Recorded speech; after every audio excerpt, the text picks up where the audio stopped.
High বন্ধুরা, আমরা চলে গেছিলাম শিব মন্দির 108 মন্দির। বর্তমানে রাস্তার দুদিকে দেখতে পাবেন যে ফুল বিক্রি করতে বসেছে সারি সারি লোক, এবং সামনেই মা পার্বতী এবং বাবা শিব স্ট্যাচু করা আছে।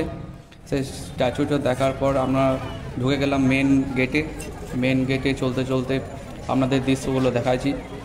এইটা হচ্ছে বর্তমান 108 মন্দিরের মেন গেটে ঢোকার পর দেখবেন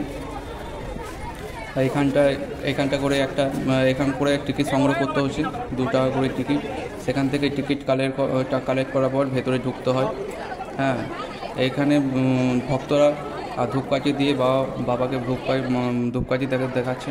তার জায়গা করে দিয়েছে খুব সুন্দর, এবং প্রচুর লোক এসেছিলো সেদিনকে। এই বাঁ সাইডে এবং ডান সাইড মিলে সারিবদ্ধভাবে বাবা মন্দিরগুলোকে সাজানোভাবে তৈরি করা হয়েছে। এখানটা সামনে চত্বরটা, সেখানে যজ্ঞ হচ্ছে, পুজো হচ্ছে।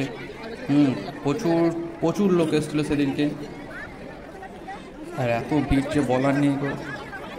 দেখুন সেই দৃশ্যগুলো আপনাদেরকে দেখানোর যতটা পেরেছি দেখানোর চেষ্টা করেছি। প্রচণ্ড ভিড়।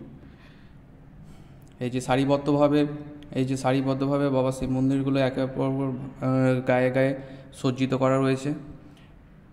পুকুরের এপারে 2টো পুকুর আছে পরপর।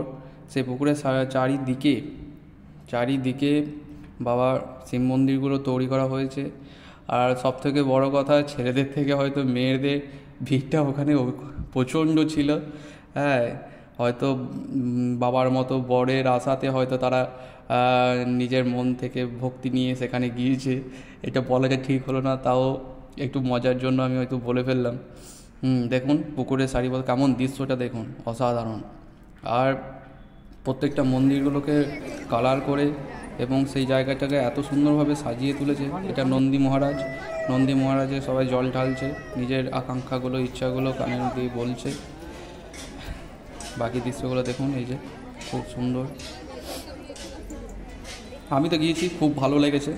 হ্যাঁ, আমার এটা ফার্স্ট টাইম ছিল, আমার দেখে তো প্রচুর এই বলে লেগেছে। আমি ব্লগটাকে এবার শেষ করব। অবশ্যই চ্যানেলটাকে সাবস্ক্রাইব করে দেবে। Good bye.